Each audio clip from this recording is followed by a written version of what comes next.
turn this on. All right. Hey, welcome to Dangerous Liberty Podcast, where we know the only thing more dangerous than liberty is the lack thereof. Summer, how was your week? It was good. And just a disclaimer, that was not me on the music. I know. That's my son. He said he had it. People are going to see this and think that I was like... That's all right. It's all right, buddy. It's all right. Thank you. Go do push-ups until you're dead. Chris, how was your week? It's good. It's an office week, so it sucks, but fam's good. Nice. We got how's the newborn going? Baby's good. She got over. Finally figured out she had an ear infection. Got on antibiotics. She just had a runny nose and was all snotty, but never tugged at her ears. So we were like, "What's wrong with this child?" Finally took her to the doctor after like a week and a half. Robin had a gut feeling, and was she screaming a lot? No, just snot like a faucet. So Robin had the gut feeling, and then took her to the doctor, and she had an ear infection. So awesome. Shout out to the moms. Awesome. Glad she found out what was wrong. Right. The mom's intuition. It's the mom's intuition. Then you got Jay that's not here. So Jay's not here.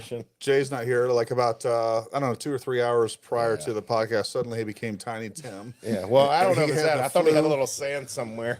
He had the flu. He said he was at the urgent care. I don't think there's anything urgent about it, but I know you're watching, Jay. It's okay.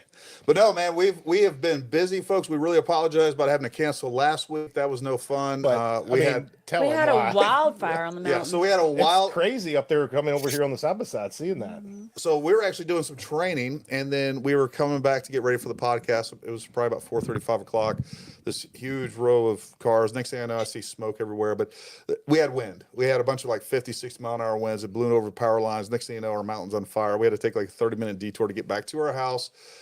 Power was out, and it was out till about 10:30. I mean, the fire was only like a half a mile from the house, but luckily the wind was blowing in the other blowing direction. Up the mountain, and no one's house got harmed from what I could tell. So and it wasn't that far away from houses either. No, it literally went around that one guy's house. I know. So that was Jesus. And folks, I do know that last podcast I talked about doing a giveaway, and then I forgot to do the giveaway. So, anyways, but don't even tell them what it is then. Well, I'm gonna tell them what it is. We gotta get them excited. They gotta stand by. We gotta keep them on their edge of their feet. You gotta watch this till the end. But no, folks, we have a very special guest here tonight, and a great guy that we got to meet during a big training event. And as a matter of fact, I am not going to introduce him because I will mess it all up. So I'm going to go ahead and bring on Sean, and he can introduce himself. And Summer's gonna. There we go, Sean. Woo, welcome. I did it right. Sean, what's up, guys? Tell everybody a little bit about you and where you're coming from, who you represent, and we'll go from there, man. Yeah, absolutely. Thanks for having me on, guys. Appreciate it, first and foremost. Happy to be representing mothers today. Absolutely. As you said. You're in Austin. You can represent whoever you want. You're right. You're right about that. We're very special here in Austin. No, my name is Sean Curtis. I am with Pew Pew Tactical. I am the person who is kind of the front and center facing most person for Pew Pew Tactical. I do the videos and show up in a lot of our social media. And I've been writing for them since 2018, but in essence, I'm a retired law enforcement officer who came on board full-time in 2021. Nice. Awesome. And the cool thing is his name is Summer. His wife's name is Summer as well. That's right. And his name is Summer too. Yeah. She's got to be a classy lady now. I would just say the most important thing about this entire interview is the sweet apparel that he's wearing on top of his head. That's what really matters the most. Store, right? Represent. You have plenty of those in the store, right? We got plenty of those in the store. You can go buy those online. It's not going to get you that beard, but any of our apparel will make you shoot at least 15% better. That is guaranteed. That's been my experience. So Sean, you came on. We got to meet through this event with Security. Tell us a little bit about even how you came across that event with Security, and overall what you thought. I'm not talking about like talk us up. I'm just saying, how did that go? And it was great meeting all of you guys out there. Yeah, it's I am probably one of the luckiest guys in the world for what I do right now. I'm very fortunate that my job largely consists of delving into subjects in the gun community that are, we feel, interesting to other people. And the whole premise behind Pew Pew Tactical is an apolitical presentation of information about firearms. Our founder came up in a family that really wasn't into firearms, didn't have a lot of information. And so when Eric started getting into firearms and started learning things, he had friends come to him and ask him, hey, like, what ammo goes in this gun, and what's the best optic for this kind of rifle? And he realized that there was a gap out there. So he created Pew Pew Tactical to fill that gap, basically just to provide information to people who might be a little intimidated about going to a gun store and getting some bad information. Sometimes some good information, but sometimes some bad information too. So he created Pew Pew Tactical. And related to that, one of the things that we do is continually review products. And because of that, we are often invited to go to events where companies put on trainings and highlight products. And as a result, we came out to see you guys at your facility, train with the Securite locking products, the safes that they had out there, and get some, in my opinion, some world-class training. I know you didn't ask me to plug you, but I'm going to anyway. Well, we appreciate that. Now, we had a great time with you guys. And, you know, everyone, I'll be honest with you. I think I have probably, and I do think it's founded in some fact, but I've had some experience with different 2A writers, 2A media folks, and not all of them have been positive experiences, right? With that being said, you know, there was not a single person there that shouldn't have been there. Like everybody there was just wonderful to hang out with, wonderful to train with, receptive on everything that we did. And, you know, we're genuinely in love with the Second Amendment, the firearms, and the industry in general. And that's something that I have had some experience with, where people, there's people that, like, you're not here because you like guns and gear. You like, happens to be a job for you. And, or there's just folks out there that, you know, like, you shouldn't even be touching a firearm, much less writing about them. So, you know, it was great. It was a great experience for us too. So it was great to meet everybody, meet you, and hang out with everybody. And speaking of which, folks, one thing, again, we missed a week last week, so I'm out of practice here, but I just want to say real quick hi to everybody: John Esmond, Mike Ken, Willie Everett, Jason Sponsor, Bravo 4 Solutions, John Esmond, Bubble Boy, Jason Ross, Miss Spook, Jeff, what's happening, buddy?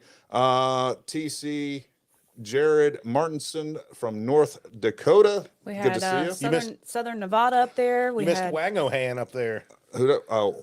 Wangohan? Wangohan. said it's Wangohan. It's your boy Tony. What's up, man? Jesse Hair. Jesse Hairball. Still working on. I'm part West Virginia now. just seeing all the different states that are showing up in the comments. What was really cool this past week is at the shop, we had a couple from Wisconsin stop by, and they watched the channel and happened to realize that they were traveling pretty closely to the shop and made it a point to stop in. So that was pretty cool, all the way from Wisconsin. Holler at the boys on Rumble too. We got McSpook over there, Otter. National 86. I don't remember National 86 before. He's probably new. But somebody, McSpook was saying, And Jeff, we're back up now. Okay, all right. And VT615, what's up? Hey, look, we've been trying to do more and more with Rumble, and I will tell you, I don't know if it's infrastructure. Even when I upload videos, it takes 5 times as long to upload videos, and sometimes they'll get halfway through and it'll cut out and have to re-upload. I know a couple people was like, oh, you know, you're saying you're uploading a Rumble and it's out on YouTube first. Well, I mean, that's why. They're still working on the backside. As clunky as it can be for the user and the viewer, I can tell you right now, on the creator side, it's even a little bit more of a challenge. Sean, creator. I know, creator. I thought it was going to be more user error. It probably is. It probably is. The nut behind the wheel. It's Rumble. It's not me. I'm not retarded. Cancel. Yeah. Sean, have you guys been doing any content on Rumble? No, you know, we've considered it. This is kind of funny, and I'm going to out Pew Pew a little bit because, like I said previously, we are apolitical. So we don't come at you from right wing. We don't come at you from left wing. We don't care about sexual orientation. I mean, we just are all about guns. We think guns are fun, and we want to put information out there. Sure. So Sure. we feel like, in many aspects, that most content platforms would leave us alone and let us do things. Oh, that's a wonderful thought. We're not doing fight the government or Sure. shoot your fellow man in the head if he's doing this, that, or the other. Yep. I mean, we're just talking about, but no, we get throttled. We've had our Facebook canceled. We've gone through quite a bit. So I think Rumble is potentially an option down the road, but our big focus is trying to go where there's the most people, where we have the most benefit. And right now, unfortunately, YouTube is our best bet. Yeah. But there's kind of what comes first, the egg or the chicken, because if there's not the content that people want to see on Rumble You're either, right. then they'll never migrate over. So You're you right. kind of got to do, you got to try to attempt to do And both, and that was however kind of clunky it may be. Yeah, and that was my approach. Was like, I don't think Rumble's going to be worth a darn in the next 12 months. It's hard to watch. Again, when you're uploading videos, there's all kinds of issues there and things like that, and it's not obviously as popular. But I do think, again, if we go back 10 years, look at what YouTube was compared to what it is now. Yeah. So that's kind of my approach to it, is not necessarily investing in Rumble for what it is now, but hopefully for what it will be. And I will say, we've been influential, and more so than I thought. One of the things I constantly talk about in my videos, and again, not to get political or drag into politics, but hey, look, I always say in my videos, hey, YouTube is not a friend of the Second Amendment. I don't believe they're a friend of the First Amendment. Right now, Rumble is a free speech platform, or so they claim to be.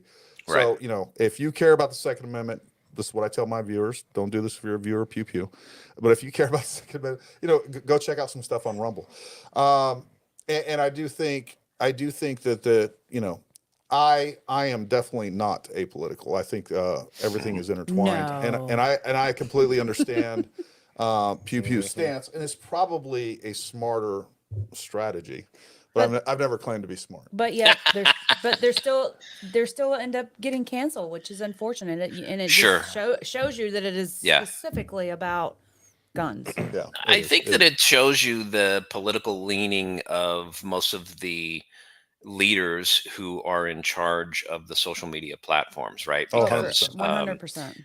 our approach, if you think about it from the strategic standpoint, is wise in the sense that, hey, if suddenly you are brought on board and you go out and you buy your first gun and you take it out to the range and you practice with it, or maybe you attend a class and you get your concealed carry permit, the next thing you know, you're going to start listening now whenever you hear on the news that some new gun legislation is coming up, right? And I don't care what your background is or what your political stance is. If you hear that and suddenly something that you now find very valuable, as whether it's home defense or personal defense or whatever standpoint you take it from, now you're going to be very concerned about that, and Sure. you will probably be reticent to let any of that go, and you will vote accordingly. So I think there's good reasoning behind all of that, and it's a different approach, and it's different certainly in our community because a lot of us out here are red-blooded and just want to shout from the hills like, hey, y'all are getting this wrong, but that turns off some people, and It I think does. we got to recognize that. It absolutely does, and there's no doubt. I mean, I've had comments on my channel. I don't care about hey,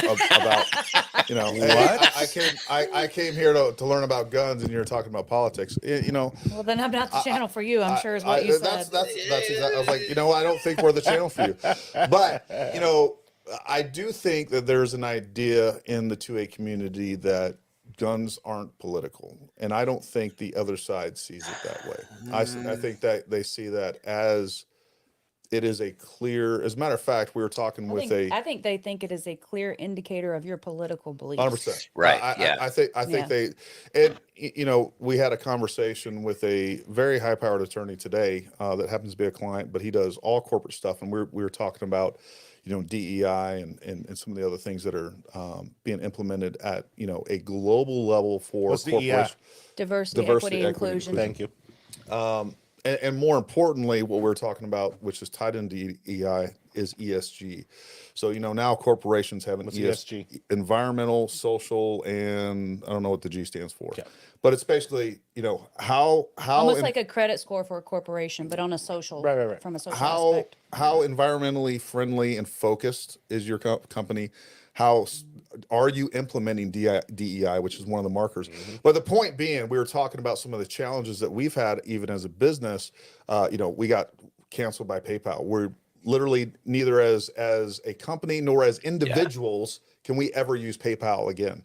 Right. And he was talking about, he's like, you know, that's the thing, is that these companies, they can't track political, they can't look at somebody's purchases, you know, where you're going to groceries, you're going to do this and say, and assign a political or even like a social credit score to some extent, is what he was kind of referring to.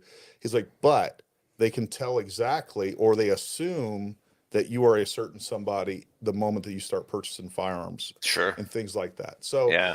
you know, it's just something to think about. And again, I just, it is an interesting situation for the United States to be in, because we've never experienced anything like this before. Guns at one time were, at least to some extent, apolitical.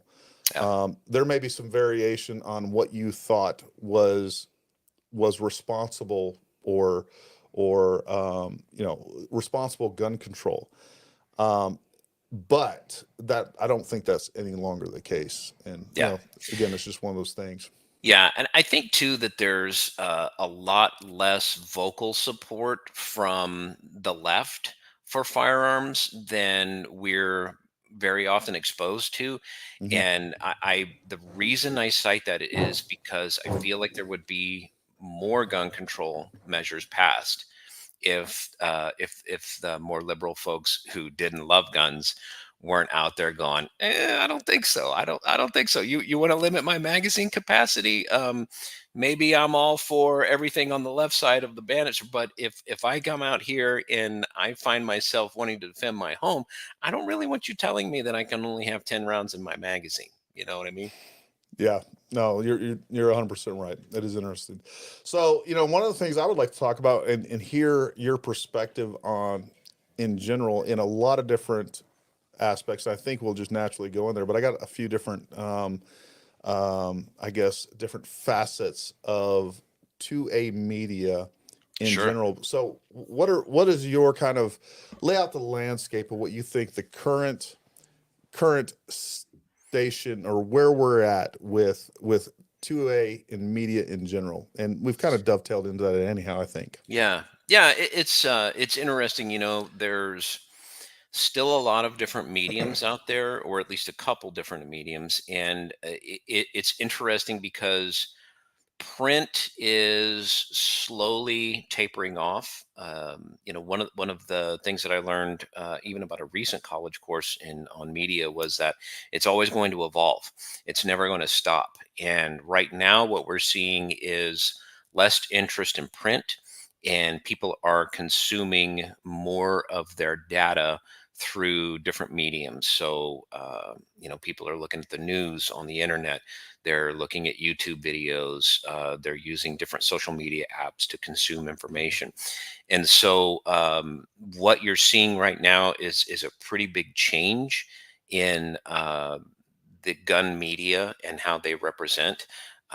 There was a heyday where people wrote books and people wrote for magazines, and they Hmm. produce, and that's still going on Sure. to some extent, but it's shrinking. And I've seen that. I mean, I wrote for Gun World magazine. I wrote for American Survival Guide. I've written for the Glock Annual. So I've done some print work, and I see that that is slowly tapering off.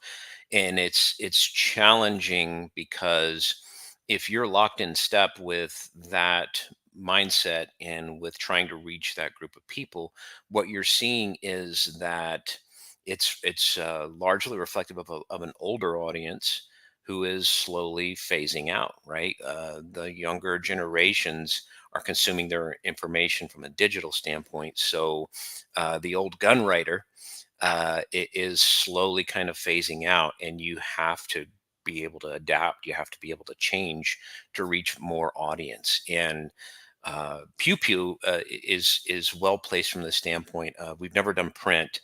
But we've done a gun blog. We do blogs, so we'll do articles about various topics, and then we kind of extended out into the various social media aspects to try to support the brand to bring more awareness to the articles that we're creating. But as far as a general sense, I think if you had to pin me down, I would say that most gun media consist of people who are just that enthusiastic about firearms that they forego every other thing in their life, and they pursue the ability to tell these stories, to learn information about new products, and to share that with an audience that hopefully feels the same about those products.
Ah, so it sounds like you guys are able to still see me. I'm sorry. All right, it's the Sean Show. Okay, I'm going to keep this going. It was a First better off, show for I a long expect you time guys there. to never correct me in front of the studio audience. Please keep that in mind. That's right. That's right. I'm not exactly sure where we left off, guys. Me either. You know what? I was going to ask. You were talking about how you are using video to drive audience to the blogs and things like that, and basically print media. Now, does Pew Pew currently make any magazines, or just No, he said they didn't do just any all print. digital? Yeah, we've So never done print. I am curious on that because Pew Pew, if I remember correctly, they did start out as strictly as a blog. They weren't doing video per se when they first started, right? Yeah, absolutely. We started out in really 2018 is when Eric went full time with it and started creating articles, reviewing products, and standing up kind of the affiliate program for getting products in and recommending them. And then slowly, through a previous employee, started creating more social media and kind of building that presence. So what would you say right now, percentage do you get for views for video versus basically the digital print media, if you will? Yeah, on the digital side, it's the social media kind of comes and goes. It's weird how, and I'm sure you know there's metrics, like more metrics than you can really keep track of. Yeah. But And none of it makes um, sense. right, yeah, it's so There's hard. no, Like, I haven't found a formula for a video. Like I'll make a video. I'm like, oh man, this one's gonna be a banger, man. It's gonna be awesome. It's gonna be awesome. And then I'll throw something up there. I'm like, there's so many videos that I like. We're so close to not even launching out there and actually yeah, posting. that did phenomenal, and I'm like, this is the worst video ever. Oh, I'm like, man. the problem is And a my bad hair audience. day My and problem is you people don't know what's good. All right, that's the real problem here. Brother, I have I can give you testimony on that. This is kind of interesting. When I came on, I started as business development because I had a lot of contacts in the industry. I'd been writing for several publications for a while, so I had some reach there, and I was able to come in and serve as a force modifier, basically improving our relationships with all of these different companies. And when we relocated to Austin, the guy that was doing our video didn't want to relocate. And I can't blame him. I mean, Austin is one thing, Texas is another. And it's a bit of an ask. But I was ready, man. I was ready to come on board and do this thing. And when they asked me if I would do video, I originally said no. I was like, no. But I will. If that's where you need me to serve, I will absolutely go there. So we had around 200,000 followers, which was a good subscribership. We were very happy with that, and started making videos. Started learning a lot of painful lessons, seeing what was going to take off and what wasn't. And I got to tell you, we had one hit where I shot an MP7. This is a 1-minute short. Yep, I shot an MP7 in a. I loved your hat, your hat, your shirt, and your glasses were amazing in it. Thank you. That thing drove traffic like you would not believe. We are over 600,000 now. I think we're 625,000, and our subscribers from that video like pushed people to the rest of the videos in our catalog, and really just made a big difference. But for the day-to-day aspect, it's tougher because, like you said, you never know what's going to be a hit and what isn't. The website itself is really good. We get about 3 to 4 million volume in traffic, in unique logins every month, and that's astounding. I mean, that's really good traffic. But everything else, whether it's Instagram, Facebook, YouTube, we even try to make some ground on TikTok, but that's like that's an abusive relationship. That's almost a DV relationship. No, I think you're right on that. There's a, yeah, and you know, we used to have huge, like, you know, just a few years ago when it came to YouTube. I mean, I could post just about anything, and get 40, 50,000 views on that. And then one day they just turned the spigot off. And it went from whatever to like 10. Now we're at 10. And you of mean course, it like on Facebook? on Facebook, yeah. You said on YouTube. Yeah, you Oh, said no. I'm sorry. I didn't mean YouTube. I meant Facebook. You know, YouTube, we definitely get throttled, but we still do what we can do on that. You know, we get about, we are averaging over 200,000 views on that right now, and averaging around 2,500 to 3,000 new subscribers every year or every month. And then of course we just hit 50,000. That's awesome, which, man. you know, it was just a big deal for us, you know. That's awesome. And again, it is. And you know, we appreciate everybody's support out there. And you know, we continue to try to make new content, bring new viewers on, educate new shooters and everything. And you know, we're doing what we can do. Sounds like you need to buy an MP7. I do need to buy an MP7. I mean, why not? And I need to wear a Hawaiian shirt, some sweet glasses. No, from you the got to 70s. change. You got to change it up a little bit. Like do like a grass skirt, and then maybe like a bikini top. You've gone too far now, sir. That would be sweet. I mean, that's going to get you views. Nudity is always on the table. Absolutely. Well, yeah. I don't know. Maybe about get a that. tan first. I was thought you were going to be the nude one. I mean, I'll do it. I don't care. That's sweet. There you go, Chris. You better ask your wife first. No, I wear a grass skirt at least, or at least a kilt. I'm gonna kilt. Kilt and no shirt. A kilt and a beard.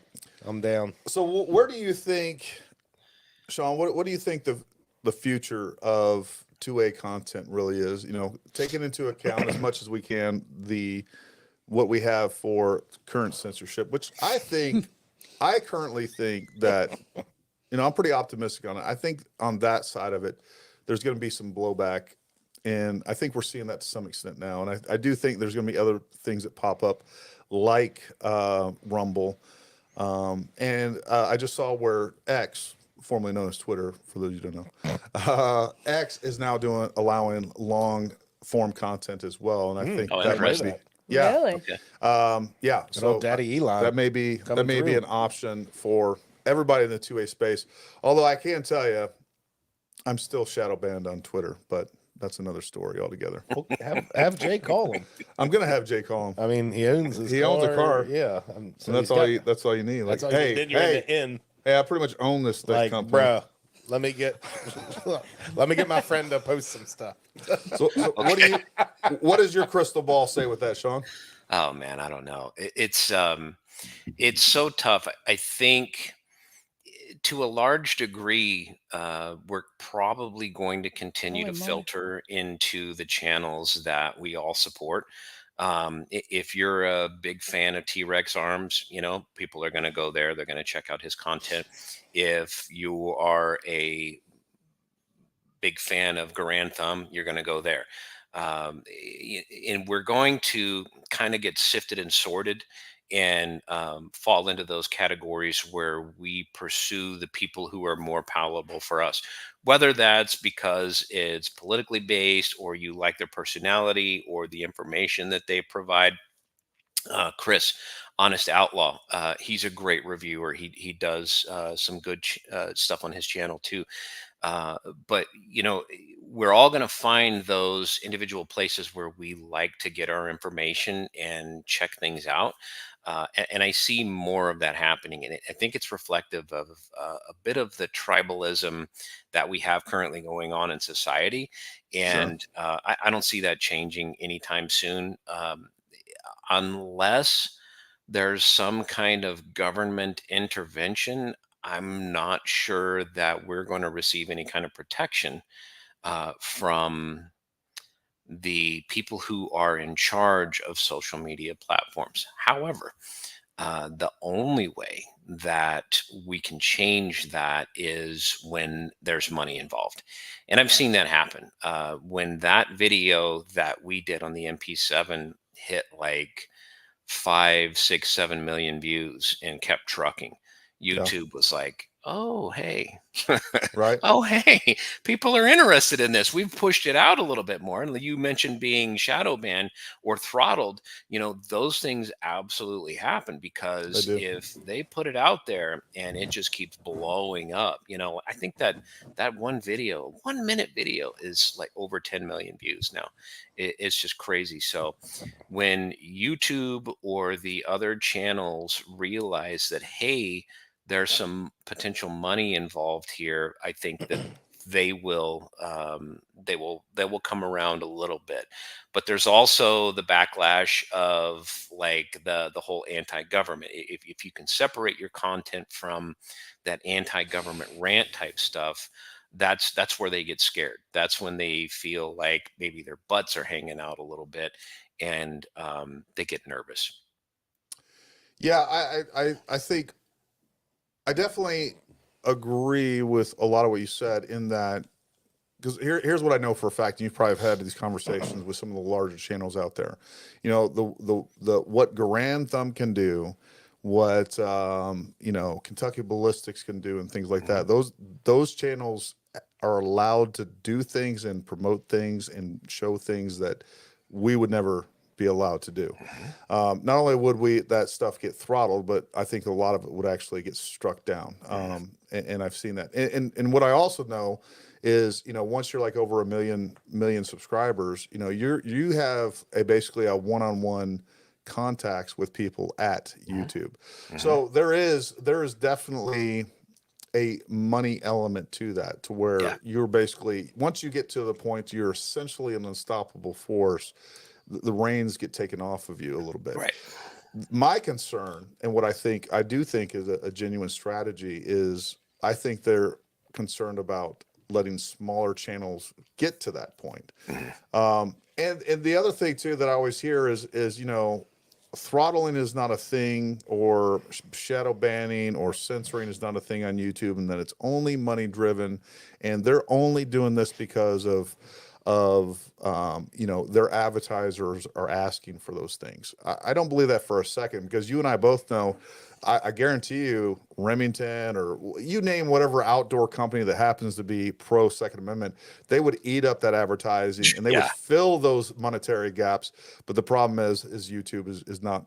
And at the end of the day, what we have is we have ideologically driven executive forces at these companies like YouTube and those. And there's no other explanation. And then we've talked about it on this channel to at length and almost ad hominem at this point. But it is interesting to watch and to see and to figure out. And I think it's good like, different creators coming together and trying to figure out how to work together and or how to get around this, or what needs to be done, or at least educate viewers on some of this stuff, because a lot of people just don't realize that.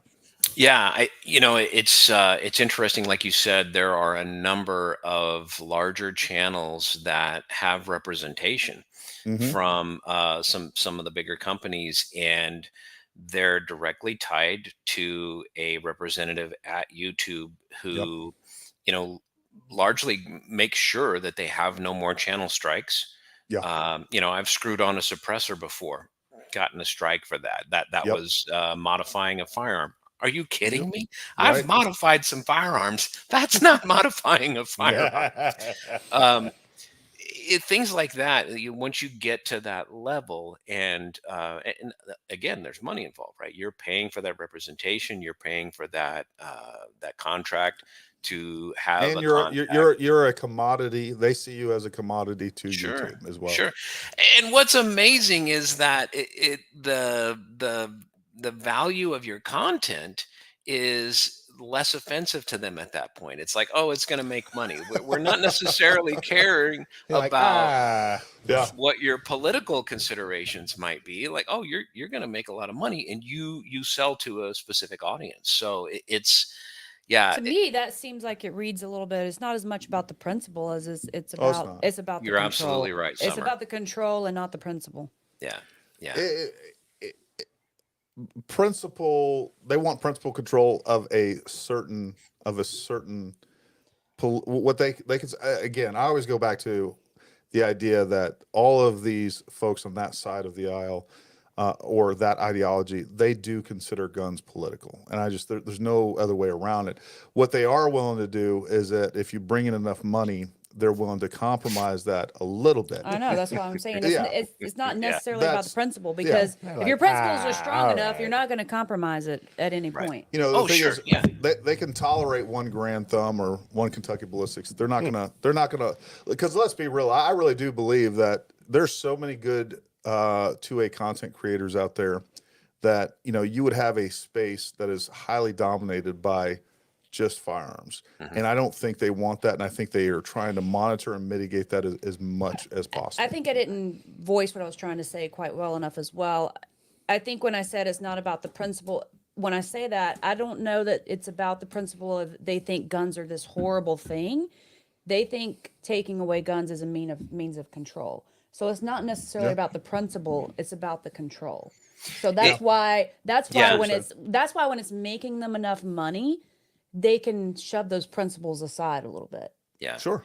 Yeah. I think there's a checklist. Like, if you're below a certain level and you are advocating for, reckless use of firearms, or reckless freedom, if you will, and maybe even have anti-government sentiments once in a while, then you're going to make them nervous. And if you're under a certain subscriber level, then they're not really going to be that interested in you. They're not going to support your content. And they might even shadow ban you a little bit, or to prevent you from reaching. They may see it, if you're under a certain subscriber level, they are more easily able to control that and keep it under wraps. Sure. Yeah. Sure. When they see a content, regardless of for whatever reason that they deem problematic, they're definitely going to try to minimize that problem and keep it as small as possible. Right. And it is their prerogative. But the other thing too is that at the end of the day, is that there are other avenues that if you believe those things, that I think as viewers and things like that, if you're support the Second Amendment, you got to start looking for other avenues. And we as creators need to start looking for other avenues and looking at other options out there that, that at the end of the day are more aligned with our ideals as well. And I think that's really what it's about. Yeah, absolutely.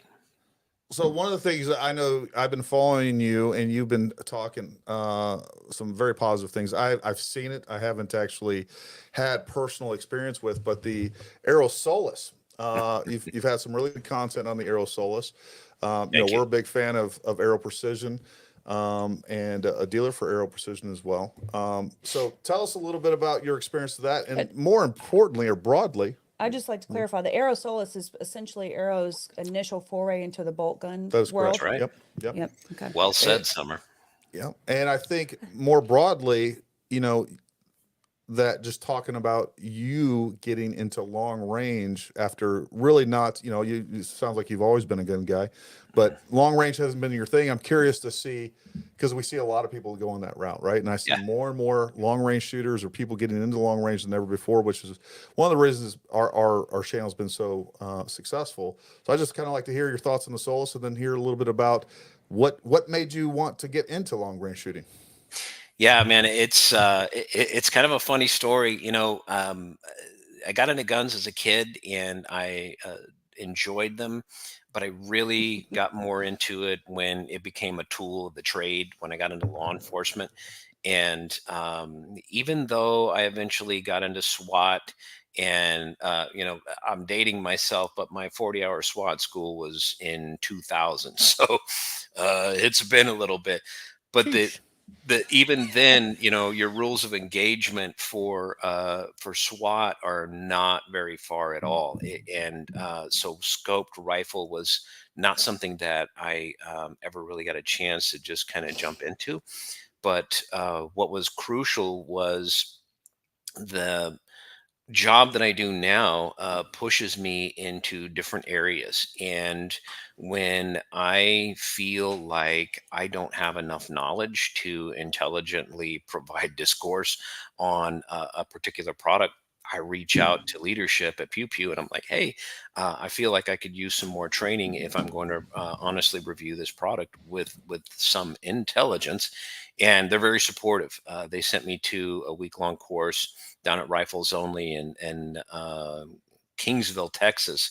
And Jacob Bynum schooled me, man. I took that Aero Precision Solus down with me, and I got a 22-inch barrel model in 6.5 Creedmoor, had a primary arms optic, and I had a few other accoutrements to kind of help round that out, and went down and took the training, and it was phenomenal. The rifle performed well, and I learned a heck of a lot just based upon my time with the gun. And then eventually wrote the review, and then filmed a video for it too. And one of the weird things that I didn't anticipate when I was testing the gun is I was doing a lot of MOA and just trying to figure out what the gun was going to average, because it comes with a guaranteed sub MOA rating. And I was able to shoot like 3/4 inch groups, but and even Jacob blessed me for bringing a suppressor when I went to the course. But I didn't necessarily understand that a suppressor can have such a large impact on accuracy. When I say large impact, the difference between a 1 MOA and a 1/2 inch group, I feel like, is pretty large in this world. Yeah. So you were saying you were having a positive impact. It was having a positive impact. So the Daniel Defense suppressor that I use is SoundGuard, which is it's an awesome can and really great for mitigating blowback. But in this case, it pushed the groups up a little bit. And on average, the best group that I could get out of that with the suppressor on was 3/4 inch. And usually I averaged over 1 MOA, or right around 1 MOA. So without the can, you're getting about 1 inch, 1 MOA, and then with the can, about 3/4. No, with the can, I was having bigger groups. And when I finally went back and took the can off, I got down to 1/2 inch. Oh, okay. Gotcha. Yeah. Yeah, cans definitely will have an impact, and I've actually seen the opposite happen as well. Like, Right. people, and again, at the end of the day, what it is harmonics, right? We Yeah. are messing with the harmonics of that, and those are things that you just don't know until you get out there and test it, and figure out. And there may be another can that works well with it, maybe not, but no, that's pretty awesome. And for those of you who don't know, if you haven't been out to Rifles Only, if you ever get a chance, I definitely recommend it for sure. Now, if you're going to remove your training budget and you only have enough for Paramount Tactical and XP Long Range, But with that being said, no, I actually went to Rifles Only in 2004 with my sniper team, and man, Jacob Bynum is just an awesome dude, super knowledgeable. Started off in long range shooting in the basically long range hunting world way back in the day. And even in 2004, that was long before PRS or anything else was going on. But those guys were setting the standard. And he's worked a lot with Todd Hodnett. A lot of things that go out there in Texas at Rifles Only that people don't realize. A lot of groundbreaking technological advancements, and just a lot of testing that goes on out there that they do some cool things out there without. And the facility was great then, and that was 2004. So we are literally that was 20 years ago. Yeah, man. I'm feeling that. I'm sure it's just gotten better from them, without a doubt. Without a doubt. I had just started kindergarten then. Oh, I know. I didn't think you were born yet, Summer. But all right. I know. Now you're definitely dating yourself. Well done, Gary. Well done. Hey, that's how I roll. Yeah. Well High done. school, I get older, but those high school girls just stay the kidding. same age. All right, y'all. We should wrap up for the night. Yeah. Go to a commercial. I don't know why YouTube All censors I us. cared about was making myself sound young. I didn't care about what implications it caused Oh for my you. God. I know what I'm gonna do tonight. Turn my For- husband into a creeper. For the record, I'm less than a year behind him. Yeah, There you go. I know. There you She go. looks like she's 20 years younger, but that's just God's grace. There you go. Yes, We'll stick indeed. with that. So now that we've kind of dabbled our toe in a long range, what'd you think, Sean? Where do you think you're going to go from there? I reached out to Arrow afterwards, and I told them that I'd like to do more shooting with it. It's such a different world to me when most of my shooting has come from the tactical side, and to be able to slow down and like even thinking about the idea of, okay, you're going to take a shot. So before you do that, you need to build this position that supports the fundamentals of marksmanship. And when I draw my handgun from my holster, I don't think about hardly anything. I just do. Sure. But when I lay down or kneel or do whatever, when it comes to precision rifle, I now have Jacob Bynum's voice in the back of my head going, does this position support the fundamentals of marksmanship? And what he taught me is to set up that position, to take a couple of breaths, close my eyes, and then open my eyes and see if I'm roughly in the same spot. Natural point of aim. Right. So natural point of aim is established. If I'm good there, then we move on to step 2.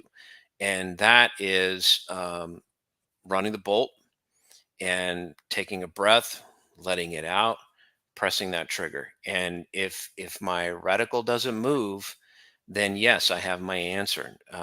This position supports the fundamentals of marksmanship. Because when I first got there and I was shooting, I would shoot and then I would lose my sight picture, and Sure. it would just go to hell. Like it was gone, and I'd have to struggle to get back into position. And what Jacob taught me was, hey man, if you line up, if you get behind this gun, if you eat that recoil, and if you lead everything in position, your gun is going to come right back where it started. And I was blown away with that revelation. That was just so different from anything that I had done before. And so the methodology and the idea of, slowly step by step working up to taking that shot is it's a world apart from bum, bum, bum, bum, bum, bum, just as quick as you can. Sure. And I dig that, man. It's a totally different flavor. Yeah, it definitely makes you slow down, especially when you're, as you shoot more. And I would even say the reality is that you were forced to do something that you weren't used to, right? Because Sure. even if I have like a brand new shooter for pistol, all those struggles that you were talking about, they experience too. It's like, okay, I got to line this up, my body position, sight alignment, sight picture, breathing. All Yeah. right, my grip. They're thinking about all these little things that obviously, if you've shot Yep. a while, this is innate stuff. We don't think about it. So it's always fun to see that, and I think that's one of the things that, as most men, we like a struggle, right? And we need something new to. Lord knows I like a struggle. I'm the one who started giggling. No, I stay away from the struggles. Every day. So we like that challenge, and I think we're seeing that almost at a mass scale. We see a lot of people that have been into firearms for a long time, pistol, some sort of tactical carbine or some sort of other rifle. Now we're seeing this mass exodus, not a mass exodus, but a move over to long range. And why do you think that is, other than kind of what I laid out? But what are some of the other reasons we're seeing so many people gravitate toward long range? Well, I think first off, it's different. That's one of the big things that is going to be an attractant. We do so much of the same, and after a while, what's foreign is going to be of some interest automatically. I was a handgun instructor for my agency before I retired, and taught occasionally at the local police academy. And one of the things that I learned there too is, in order for us to optimally learn things as an adult, we can't be bored and we can't be panicked with anxiety. We have to be somewhere in between. We have to be uncomfortable. We have to be in that zone where you're pushing us just a little bit, not into the red zone, but certainly not where we're bored out of our minds, like taking in another 20-hour PowerPoint. And I feel like long range has a couple of draws. One, it slows you down, like you mentioned. It forces you to just really think about every little step that you're doing, because where your feet are matters. Where your elbow is matters. Your angle behind the gun. I blame the little green army men. Do you remember the little green Oh yeah, army men? oh yeah. I blame the little green army men for that guy he's got the M16, but he's like bent like this at an Like, angle and he's yep. shooting. But they taught that, right? Like there's No, always 100%. an evolution of training, and like getting lined up, everything about it. I think one of the things that, and I'm going to go a little deep on you here, but I think this is what's so cool about long range is it is Zen. It is absolutely about being in the moment. It is about shutting out everything else and focusing on what you're doing right then, because it's going to have an effect on what's going to happen downrange. And I think some people are looking for that. And once they get a little taste of it, they're like, oh, wow, this is really cool. And I still am in love with the idea of putting together a 5-shot group at half inch down at 100 yards. That's amazing to me. Like to, It to is. think about everything that's involved in that.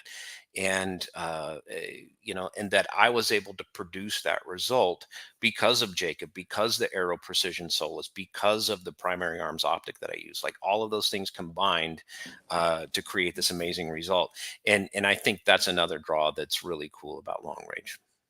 No, I think you're right. I think that is 100% on point in that, we today are so scattered everywhere. Our brains are just scattered in 1,000 different. We all have ADHD like a son of a gun. Yeah. And the way that our current society works, the way that our work, the way that our families work, the way that our entertainment is now, we have been trained to do that. And there's very few times where we are able to do that. And it seems so foreign and so gratifying at the same time, where you're sitting behind and the only thing that matters is your relationship with that gun and that target downrange and how you're interacting with that rifle. And there are very few moments that we get like that. Now, we could also say that ultimately, whether you're shooting a carbine to some extent, but like you said, it's taken everything that we love about pistol, rifle, all of that concentration that we put into each one of those individual shots, and then slowing it down and making it even more precise. And just like you said, there's nothing more gratifying than producing that tiny shot group downrange, or seeing or hearing steel ring at 600, 700, 800, 900, 1,000 yards. I mean, that is something that to this day, done it thousands of times. It still never gets old. Yeah. When you make the prediction on the wind, you're looking at the wind, you're reading all this stuff, and then you get that call right, man, it feels good. I think this kind of feeds into what you said about it being a challenge, and my very uneducated opinion here, but I think perhaps people may see long range shooting where you got to learn, scopes and reticles, and you got to learn holds, and you got to learn to read wind, and you've got to learn how to position your body with the gun, and you've got to learn about how these different calibers perform. They see it as this, I guess elevated is not the right word, but this elevated aspect of shooting where you can't just go out there and load a mag into the pistol and throw it down range, and, almost as it's alchemy. Yeah, kind of in a sort of way. Little You got bit. all these. You got to put it. You got to learn all these new pieces and parts and put it together. And it's more about learning something. Yeah, Oh, and sure. you know what? And not something that everyone can do. No, that's Summer. The way you put it is perfect, and I don't know the way a woman's brain works. And by the way, I'll never know that. But Well, I just wanted to say right now, baby, look, you don't have to say uneducated. We know you're a woman. That's implied. Don't be redundant. But no, him finish. you know what, Gary, what you were saying, and what Summer's going on. I'm going to segue onto that because it's almost like I've rode crotch rockets my whole life, and I kind of compare it to like you, the first time taking the Duke out on the track. You probably got that high of hitting a 6,000 yard ping on steel with hitting the perfect apex of that turn on the bike and being able to fully accelerate coming out of that corner. That's what you're searching for each time when you're pulling that trigger. Each time you're going down in that 100%. corner, braking. That's a perfect analogy. It's something that goes on the dude's head. I don't know if women Riding are a more motorcycle big brain. in And it's traffic, something- there is nothing more zen.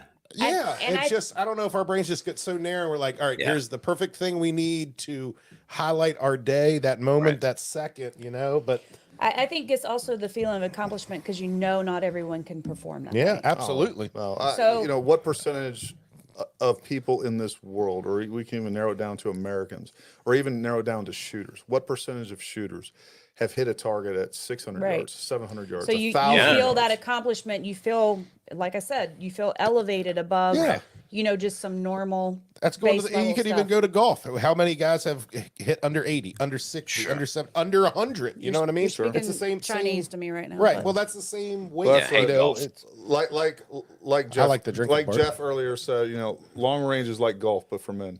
absolutely. 100%. Bam! I love it. Yeah. It's a game you do with your friends, Gary. I know it's. I don't Hard have to find. friends. I'm sorry. I'll play golf with you, Gary. I don't need friends.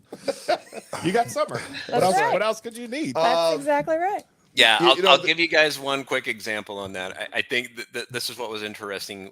We started out up on that tower, Gary, that you're familiar with. I'm sure it's probably the same one, in fact. And we worked out my dope, right? We started out at, I think, 300 yards and then worked my dope all the way out to 1,000. So I'm shooting a 10-inch steel plate at 1,000 yards. And Hold on real quick, Sean. I just want Yes, to ask you, was Jacob having you write this down in a dope book, or were you doing any sort of, were you using any apps? Well, he had an app up, and I was recording it in my phone, so I basically had it as a reference to go back to, But you were because recording it manually though, yeah, essentially. Yeah, yeah. gotcha. Okay, no, Yeah, that's good. so we would shoot targets, and he helped me. And this is the thing about it, right? Like going back to that instructor-student relationship, like I could tell he was being extremely patient with me because I wasn't always in the best position, and I was still learning a great deal. But he wanted to make sure that we got dope from all those distances because he was going to push me later on, right? So let's get the fundamentals, let's get the crawling down, and then we'll run later. And I went from that to a period where he said, "Okay, now I want you to put the rifle down, and I want you to shoot that target at 400 yards." And I was like, "Okay, yeah, great, boom." I dialed my dope. I looked at my dope sheet, and I dialed it in. Bang, hit it. He's like, "Okay, stand up." All right. He said, "I'm going to give you 10 seconds. I want you to get down on that rifle. I want you to hit that target." And I was like, "Okay." And I did it. And then he says, "Now we're going to do 8 seconds." And it's that casual attempt where you slowly slice off, and now you start gaming, right? As a Right. student, you're like, "Oh man, okay, if I stand like this or hold my mouth like this." And in summer, the beauty of that is it's a little bit intimidating, but it's also, guess what I wasn't thinking about? I wasn't thinking about bills. I wasn't Yeah. thinking about the Hmm. article that I had to write. I wasn't thinking about the weather. I was there to perform. And man, I did. I got down to like 5 seconds. I think he worked me down from a guy who had never really spent any time training shooting long distance to now suddenly I can go from a standing position to laying prone 5 seconds and hit a 400-yard target. And I was just like, that's amazing, man. And it Right. felt so good when I accomplished that. Yeah. No, and as much as I even said, was talking about how it's still just as gratifying hitting 1,000, whatever it Yeah. is, today. The other thing that's just as gratifying, and maybe even more so, is working with students and getting Uh, them to experience the exact same thing. right. That never gets old either, and that's Yep. something that it's just cool to see you have made this dude's day, his week, his month, and it's something he's going to remember for the rest of his life. Hmm. And it's even cooler when we have parents, a father and son, a father and daughter, a wife and the family come out and make these memories. But there's something really special about taking this machine and being able to reach out and touch Yeah. something at a distance that nobody ever thought they would ever shoot. Right. And one of the things that I really love about long range too is there's a lot of guys out there that are they're getting older. They're not as athletic as they used to be. Maybe they used to do some running and gunning. They're just not where they can anymore. Or what we're seeing a lot of is guys that are like, "Hey man, I'm retired. I'm 70 years old and I've been looking at this long range thing." And they're in our comments, they send us emails, they give us a call. And that's another cool thing where it's like, "Hey, look, here's what you're going to do. You're going to lay down and use your brain for the most part." And there's a little bit, of course, you want Yeah. to get into PRS or whatever else, Right. there's that option to do some running and gunning. It takes a little more athleticism, but it's something that anybody can do for the Oh most yeah, part. and the bench shooters are another great aspect of that Jacob brought up continually. Like, man, those bench shooters are a whole nother breed Yeah. within the long range shooters, man. Well, It's bench just bench phenomenal. rest shooters and F class shooters. Those two Right. groups, and it's something that comes up a lot in different comments of different videos that I have too. And what they do is absolutely nuts. When Yeah. these guys are shooting like a 1 inch, a 2 inch group at 1,000 freaking yards, it Right. is insane. Yeah. And no, Jeff, it's not because they're using MOA, it's because they are using other equipment. But regardless of that, it is. It's very highly Yeah. specialized. It's something that pretty much anybody can do. Bench rest shooters, the groups that they're shooting at 500 yards or whatever it is. Right. It takes so much time, so much dedication to do what they do, and it's all of it's amazing, all of it's Right. cool, and any person of any age can do it, and that's is what I think is making it a little bit. And the other thing too, because of YouTube, because of social media, uh, and because of more resources out there, we're seeing more and more people get into long range shooting, because again, at one time that was looked at as like this Voodoo. this wizardry Yeah. that, you know, only snipers in the military get Right. to do, Yeah, it or was, whatever it was a is. high-end sport that you didn't think was achievable. Yeah, 100%, 100%. Absolutely. I still think to this day. And I mean, I will also say how good equipment has I know gotten. someone who can check Yeah. with that. oh, I know. You know, you were talking about, Sean, you were talking about, we were talking about before this, how you weren't, you know, planning to get reloaded. And the fact that they're making match grade ammo that you can buy off the shelf that does what it does. If you go back 20 years, that would be like, nope, there's no way you'll ever Right. see manufactured ammo that shoots half MOA Yep. or quarter MOA, Hornady before COVID. But, you know, there was, you know, there's some amazing stuff out there, and the equipment, you know, it is every single gun now. You don't Oh, even, sure. you can't even offer a rifle if it doesn't shoot under 1 MOA. I mean, you Yeah, might as well throw no. that thing away. And I think the paywall is another barrier to long distance shooting that is getting better. You know, 100%. it was to a place where you know, the old adage of consider spending at least 3/4 that much price of your rifle for your glass.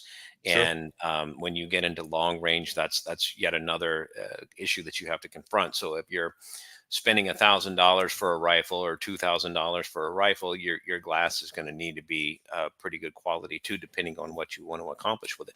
The bipods are not inexpensive. The other things like the bags are not too bad, but you know, if you get into reloading or certainly just the ammo expense, it's funny you bring up Hornady. I used Hornady. They reached out and supported me for that class. They sent me with 400 rounds of their match ELD. And it was awesome. It was all awesome. It ran great and was accurate and did a good job. But the paywall is getting lower. It's getting Yeah. to where more people that have a little bit of discretionary funds can, you know, save up and then buy in. I think the Aero Precision, I've seen them anywhere from 1,800 to around 22, depending on which model they have. Yeah, no, and again, when you're looking at what that rifle can do and some of the other rifles that are out there that are right in that $2,000 range, you know, to get that performance just like 5 years ago, that was a $5,000-$6,000. Was that an custom build. Accuracy International back in Right. the day? To Well, get it that was either performance? an Accuracy International or, again, you know, a custom build by somebody. I was looking at Yep. prices on those the other day. and it's even And now today they're readily on the shelf. Right. You can come right down to your store right now and buy one. You know, no, not AI yet. We're Not working AI on no, it. yet. not but- AI yet, but I'm just saying, Like a you can, MPA yeah, or- you can spend that Masterpiece money one. on an MPA and you know spend a couple dollars on a little more on glass and No, with proper training, everything is reach out and touch. much more affordable Right. than it has ever been. It always seemed like it was unachievable before when we were 100%. talking about that. Like, Yep. hey, hit 1,000 yards. You're like, oh, in my mind, it was like, oh, there's a $10,000, $12,000 setup. You know what I mean? Yeah. Anymore, Right. it's not that much. Probably half of that. You know what I mean? You could get a 1,000-yard gun all day for probably somewhere under $2,000 because it doesn't have to be a full gun and half- glass. Gun and glass. Okay. Gun and glass. I'm not saying that's what I would recommend. Right. No, but I'm saying But I'm if saying- you were the hobby shooter and you want to hit 1,000, you could be You $2 could. grand. And I'm not saying you're going to hit 1,000 every time with that rifle, but I'm saying eventually You figure it out. you will hit. It'll 1,000. happen. A certain percentage of the time. Look, you peasant, you'll hit it eventually. All right. Well, then I have hope still. Then. All right. You know what? You can shoot with whatever. I'll just stand behind you and hit a piece of steel and make you feel good. Hold on. Ding. You know, Justin Fee, he just mentioned, I just caught my attention. My ADD kicked in as it always does in the comments. Figures. But Justin Fee says in Michigan, it's kind of hard to find Yeah, a that's range true. that has 500 plus yards. That is true anywhere, but I will say you were lucky because in Grand Rapids, Michigan, you need to look up Two Hats Ranch. They have a 1,000-yard range. I don't know how accessible it is, but I've gone up there and I've Or how I've far done it is some- from.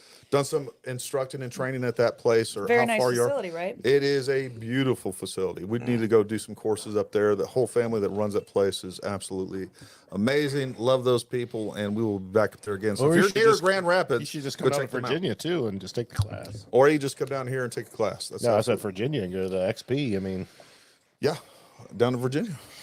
That's a very valid concern, though. When I moved from Colorado to Texas, everything down here is private land. So if Yep. you Yeah. want to get to any kind of range, you have to be a member. And a lot of times there's a probationary period, there's fees, there's classes that you have to attend to become a member. So, and even then, the amount of long distance ranges are really kind of limited. Out in Colorado, you've got Forest Service, BLM, basically anywhere that's public lands, as long as you're not shooting unsafely, you can shoot as far as you want. So that's long, actual dedicated long ranges are a little bit of a scarcity. I never thought about that because I have one that's 3 miles from the house. You know what I mean? We have 1,000-yard range. Yeah. It's about Yeah. about 1,100-yard range, less than 10 minutes from our house. Yeah. And it is Never thought about that it situation. is so rare to have that resource. And then of course, where we're doing our long range school is about 3 hours from us. Even that, Right. like most people would have to drive 10 plus hours a lot of Right. times to Sure. go to a long range to get 1,000-yard range. But just that Yeah. comment, I was just like, I never thought about because You're literally, spoiled and you don't realize it. no, and it's everything over there. You know what Yep. I mean? That's why I never. I do want to address this real quick. This has come up a lot in the comments. Gary, can you expand on your issues with Arkin? So, depends on what you're talking about specifically. The exact issue that I had with the Arkin that I reviewed is that we did have it, and I've had it happen again since. The turret's locked up, and I can't even see what's going on with those. The other thing that becomes more clear, Arkin is a really good scope for the money. I stand by that. Period. All right. It's a good entry level scope. With that being said, where you start to see a major difference in the glass quality and everything else with it is number one is in high mirage situations, folks. It just distorts a lot. And again, for $500, you can still shoot 1,000 yards. You can still do all this stuff. The other thing that I identified right off the bat in that original review was we were about 10% off on tracking, which is a lot. And that was that one scope. And this is all those things you got to take into account. And this, and I'll let Sean talk to this too, is, guys, when we are reviewing products, I think we're a little different because a lot of times I've had a product, I've been using it for a long time, and I'm not only making a determination of whether or not to review this, but I'm also usually making a determination whether we're going to carry it in our store, because that's what I'm looking for. The reviews that we do are just a byproduct of product research, right? That we plan on carrying and recommending. So, I identified that right off the bat.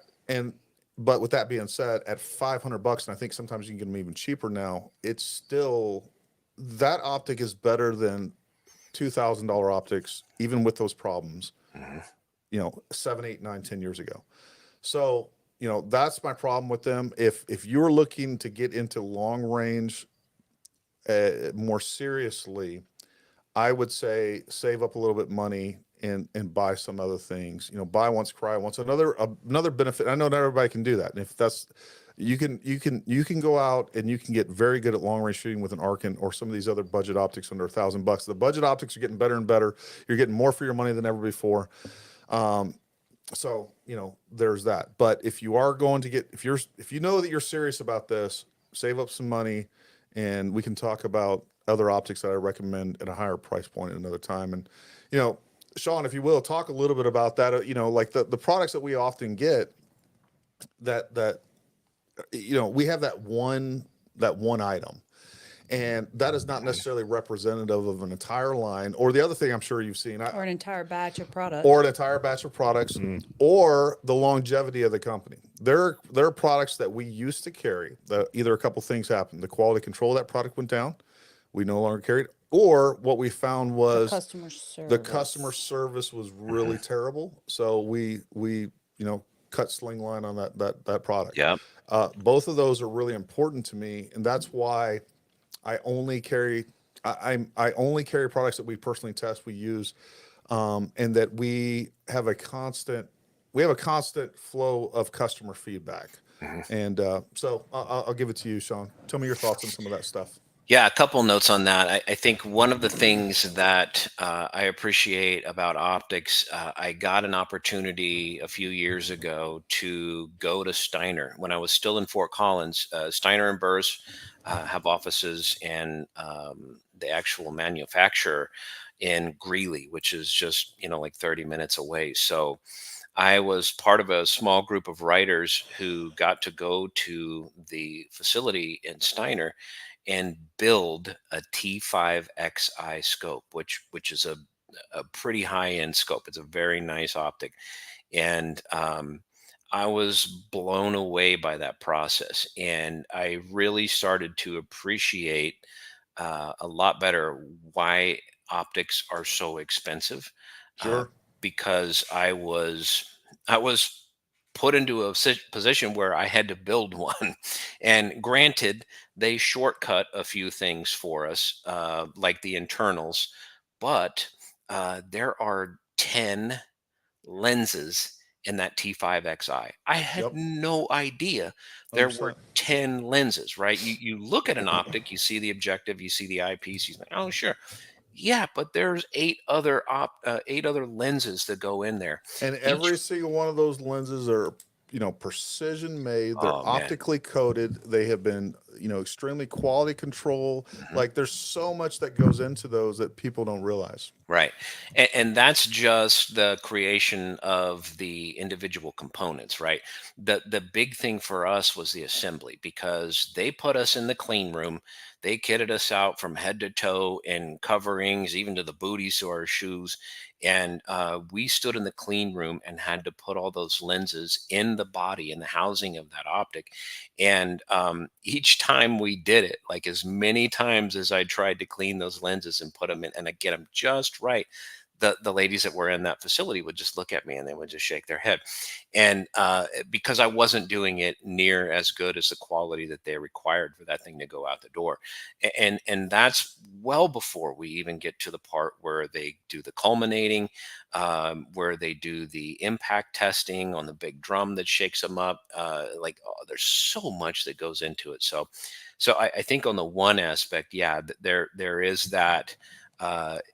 You think about why something is so expensive. Well, if it's made here in America, you're going to pay for that, and there's a good reason for it. And I don't think that there are too many companies out there that are gouging people. I think that there's honest work that's reflected in those products, and 100%. I agree Steiner with was a that. great example of that. There are budget options out there, and there are companies that we work with that occasionally we'll get products in that are less expensive and they're a good value for the money.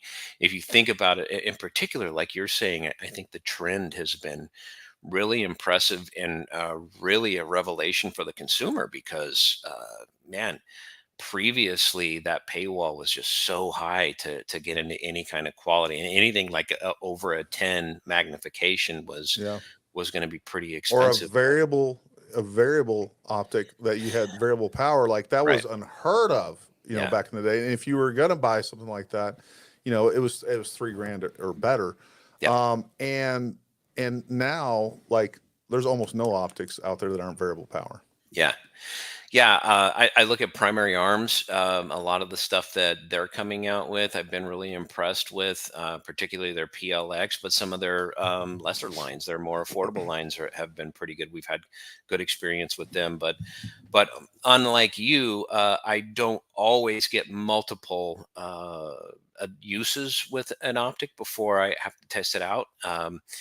My preference is certainly to have it. They'll send stuff out to us and we'll keep it in stock. And then uh, every time I review a rifle, I'll mount that optic back up again, and then I'll take it out and I will test it, and I will continue to learn from it and provide more and more feedback from it. So it's always better, I feel like, when the more experience that you have with those products.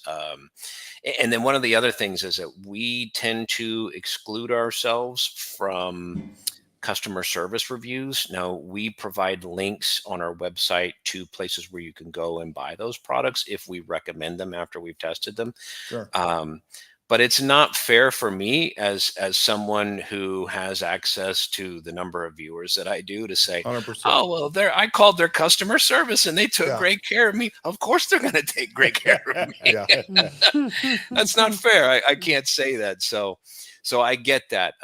In fact, with the recent review that I did, I had someone in the comments on the video or on the article actually say, hey, I had this problem with this company.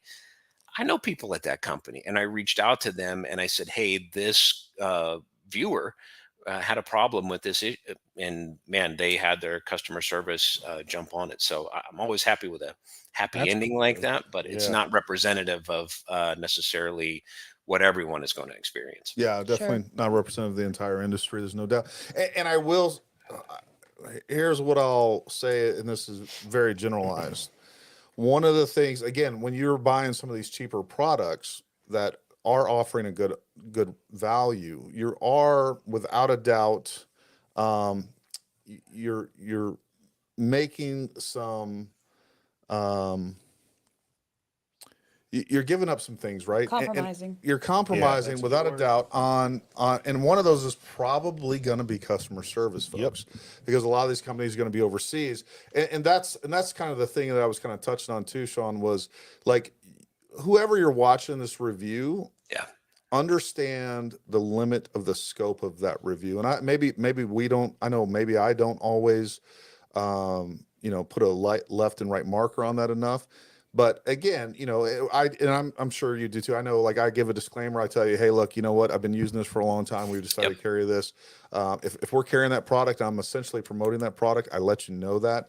But it's really important to me because you guys know that have bought from us. Like, when you call us if there's a problem, you're talking to Gary. Like, you're not talking to somebody else, or something else is going on there. But you are making some compromises in different areas that you may or may not realize at the end of the day. It's like the sign when you go in some shops, you can get your work done cheap, you can get your work done fast, or you Yep. can get your work done right, and you can only choose 2 of the 3 at the same time. Yeah. Right. Right. But with that being said, there's some great products out there that if you look, there's lots of guys that have gone out, they spent tens of thousands of dollars on gear, and then went out and shot their guns 2 or 3 times and realized that, that long range isn't for them. Yep. And it's okay if you make mistakes on gear at the beginning, or you buy the gear that you can get you started to see if you're going to go on that.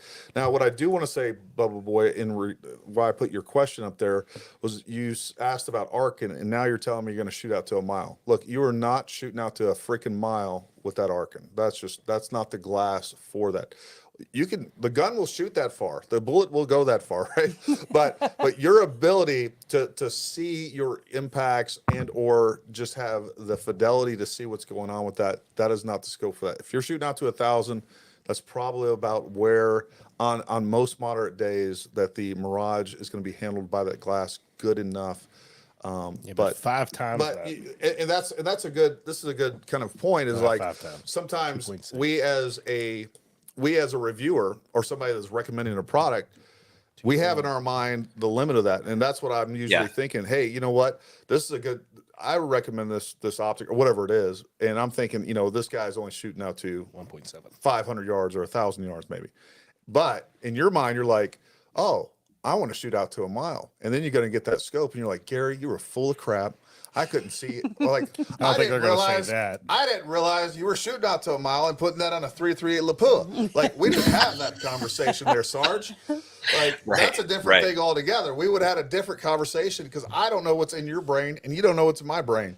And Amen to no that. one knows what's in my brain. See, I'm just. I'm not even sure I have a brain. I'm more worried about you just saying when you call Paramount Tactical, you're going to talk to Gary. Oh, they do. You know who they 96.9% talk to? Talk to Summer. The boss. But you know what? When they have a technical question, Here we go. The screener gets it, and then Exactly. it gets sent over to me. screen it. And I will say, to Summer's No offense credit, to anyone. so you all know, you're going to talk to Summer first. To Summer's credit, And she'll answer. it.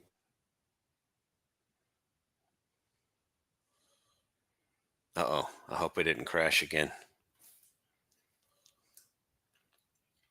Are y'all out there in the chat? Am I still on?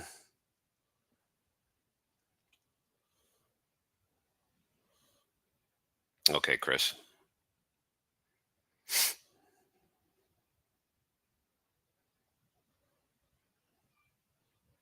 Pew Pew Show. Got you, McSpook. Thank you very much for giving me the heads up. So I'm going to tell you guys a quick story while they reboot or do whatever it is that they're doing. When we came out to their facility, we were training with Security to use their safes in the facility that Paramount Tactical taught us in. And one of the things that I loved the most about the training that we attended was they took it from the level of just skills and even skill stacking to mindset, like how to think when you're under a certain level of stress and able to really push it on and give it more of a consideration about thinking, because I find that when you are in that stressful situation and you're shooting, especially when we were doing force on force in the shoot house, it was kind of a scenario where Gary was pushing, and so the other instructors were pushing us to stop and start thinking about how we need to respond. Like, what is our backdrop? What does it look like at this angle? What can we do to better improve our situation? And man, when you get into a scenario where you absolutely have people who are coming to get you and shoot you, that really can cause a little level of panic. And the guys at Paramount did an awesome job at helping us think through that and actually rise from just above our tactics and our responses with how we were shooting to really digging in and being tactical in our mindset. And it was awesome. It was great training. Are y'all still out there?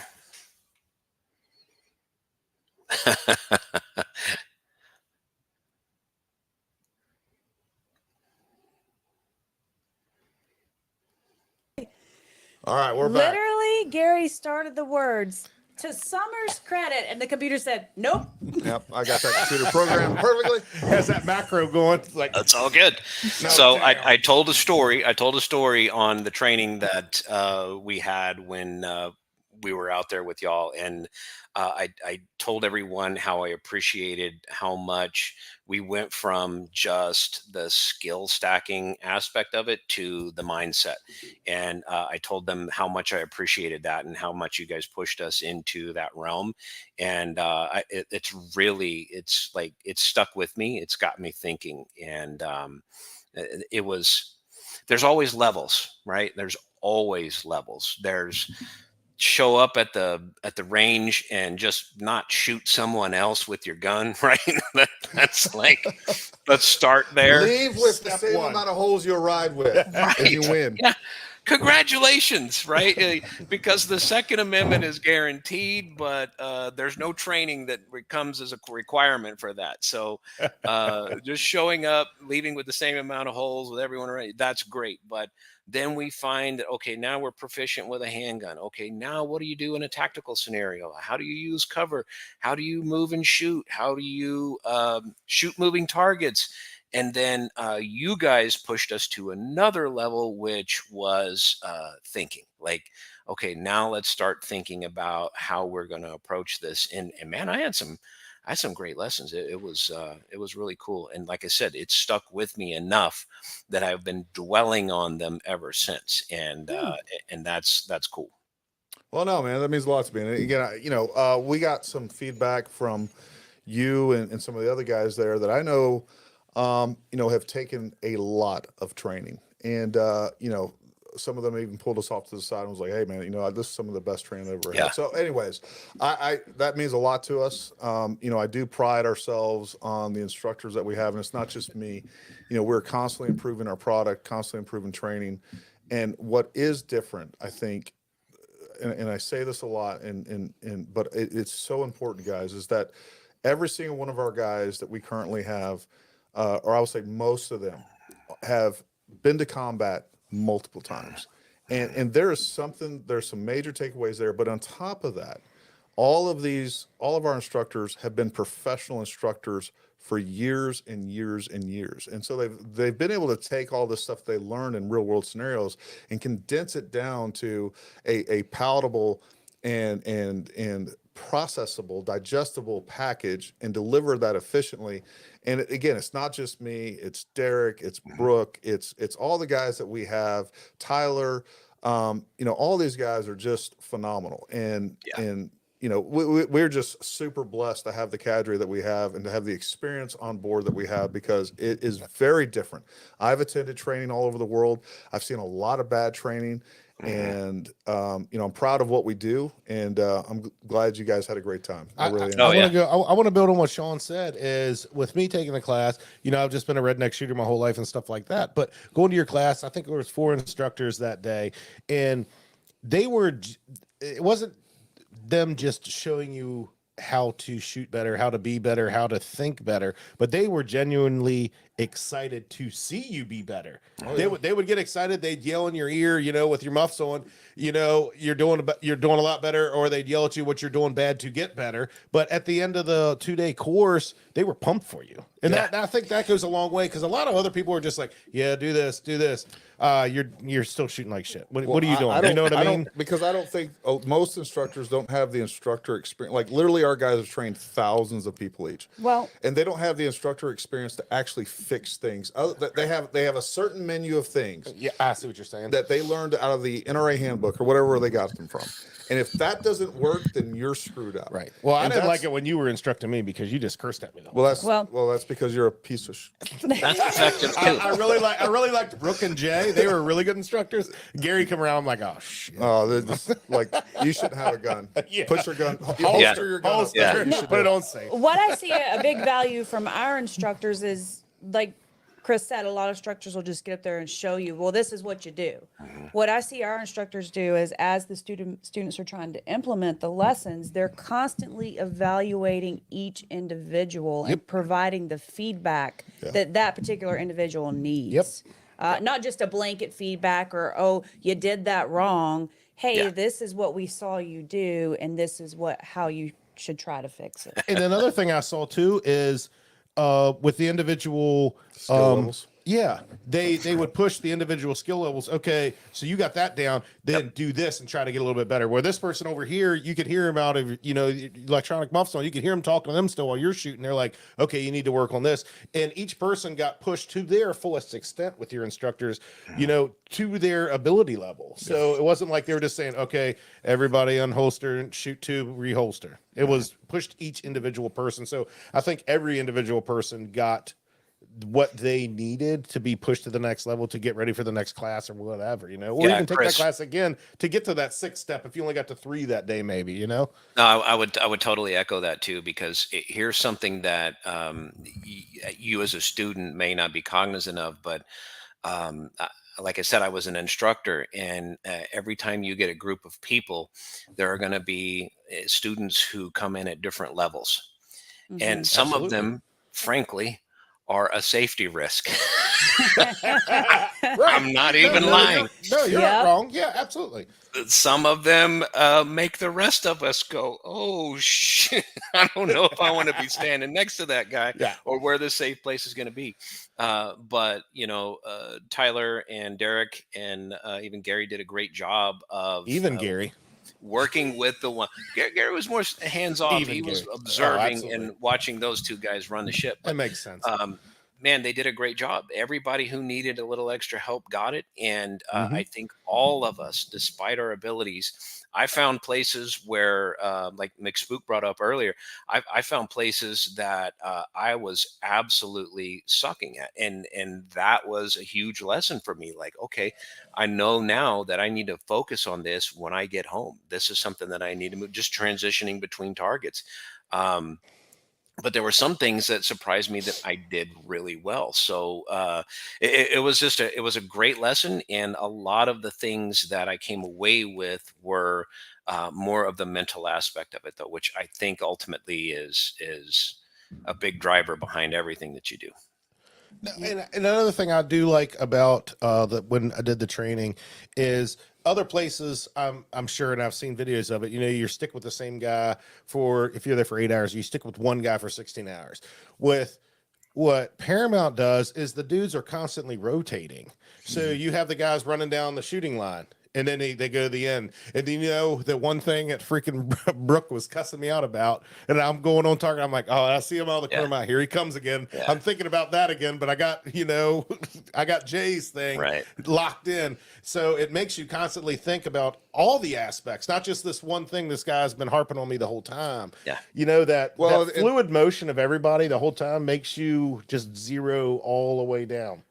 And there's something magical about, and I don't know why this works the way it does, but you know, you could have one instructor tell a student the same thing 10 times, and you have another instructor go over there and say pretty much the same thing, maybe slightly different, but suddenly a light bulb goes off. They use a different tone of voice, Right? Yeah. Don't yell at me. Or they it smack them in the head, you know. Yeah, like, or maybe you didn't cuss at them. I don't Right. No, that's accurate. Either or. Yeah. You know, there's you know, having access to different instructors, the way they are going to reach different people, And the rotation is key. It really is the constant rotation the whole time. Yep. Yeah, we definitely got to get it. you down, Sean, for one of the XP long range courses. We'll get you out, and we'll have a good time and take what you learn and keep. That was moving a nice segue back into long range, man. If we wrap that up, or are we still good on that? I figured. I have some announcements related to long done. range for housekeeping later. Whenever we're And by the way, folks, what I want you guys to do now is, if you have some questions for either Sean or I, go ahead and start throwing those down. I know there's probably some up there, but if look, our comments are long, and thank you, by the way. I've been Like, kind of subscribe, monitoring. throw all that stuff. But if there's a question for us or for Sean, go ahead, throw that down, and we'll make sure that we get that. And I will give the floor to my beautiful wife, Or Summer. me, if you have a question for me. None for or a you. question for Chris. So I wanted to address one comment where Buddy D said if we put the Zeiss back on sale, he would purchase another. You He's saw a purchased comment one. on that one. Buddy, I want to let you know we are running some specials in regards to the Zeiss. While they're not on a particular dollar amount sale, right now we're running a promotion with Zeiss. Well, for every 20 Zeiss scopes sold, whether the S3 or the S5, you are entered into a drawing to win a free XP Long Range Academy slot. So that's an $1,800 value. Yeah. That's Zeiss Huge. paying for that, and That's awesome. They're freaking awesome. So Yep. once 20 scopes go down, we take those 20 names. You have a 1 in 20 chance of winning. We're going to put it in a hat, essentially, and we're going to pull that out, and one of those 20 are going to go. So here's the kicker in relation to that. There, you can double dip because right now with the Zeiss S5, they're running a special, or we're running a special. If you purchase the Zeiss S5, you get a $2,000 set of the Conquest HD 15 to 56 binos for free. Wow. So you're getting It's a 6 out essentially a binos. four. I don't know if they're quite 2,000, but regardless, They're they're like- very expensive. They're like 19. Okay, I don't Yeah. know, but I either looked at way, the you get a price. Conquest HD 15 to 56 for free, and they are a beautiful bino. And so you can either keep those because you need binos, or you can sell those, offset the cost of your scope, or you can And sell you're still those entered and in then the you drawing. and you're still entered in the drawing, or you can sell those and then pay for coming to XP Long Long Range. Range Academy course. 'Cause The other note in regards to long range, Fat Boy Elevates are finally back in stock. What? And not only do we have the Elevate 2 section, we have the brand new to the market, just released first batch Elevate 3 sections. you can be first. That's the You can be fresh. That's the first. fresh ones. They're probably That's still real- warm in the box, aren't You know, they? I mean, Paramount Tactical might be like the first people in the country to have those. Well, I know definitely why. Folks, just so you know, and it's thanks to you. Okay, we were the #1 dealer There it for is. Fat Boy last year, Nice. and And we didn't come on board until May, too. and that's Damn. they sell to Shields, they sell to all these huge companies, and we even outsold Fat Boy off their own website. Oh, So man. write that down. That's That is huge. not because of us. That's because of you. So thank you for all your love and support, and keep the love and support coming. Because I got a Ferrari to buy. I'm just joking. Speaking of love- I got kids to put in college. Speaking of love and support, thank you guys so much for all the love and support off the bag video. That bag video, the bags have been Killing it. it's been successful, and not only that, I called Crosstack to speak with them about supply They're chain. rushing us some bags. They're rushing us some bags, so all the Sweet. back orders will be filled shortly. But I got on the phone with the CEO, and he was thrilled with with the videos and the orders it was He was generating. like, suddenly there's all these orders for Yeah. this. What happened? And then someone was calling reorder. She's like, oh my God, that's crazy that you guys released the video. Let me talk to the CEO. Because what we found out, guys, was that you guys were leaving our store and you were going to buy them directly from CrossTag. When you could buy from us at the same price and support both. Anyway. No, they were out of stock, and we completely get it. So we're going to remedy that. But I'm glad you guys found that video helpful for sure. Yep. Awesome. So I got the first question up, by the way. Okay. Gary asked for questions. One more but wait note till summer's real done. quick. I just want to say, especially to Sean, I would hope I did not appear rude during the live stream. We have had some major website processing issues. We are being attacked by scammers left and right. So I was trying to address a lot of that. Been texting on and off with the web guy all day yesterday. So if I appeared rude during the live stream, I do apologize. I But just thought that No, was ma'am. natural demeanor. Not at all. on that note, if you guys ever go to the website in the next couple of days and all of a sudden processing is shut down, I have to go in and manually reset it every time these scammers trip it up now.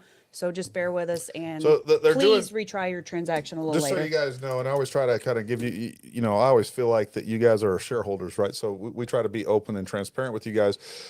We have the last couple of weeks, it's been going on for a few months, but really up the numbers.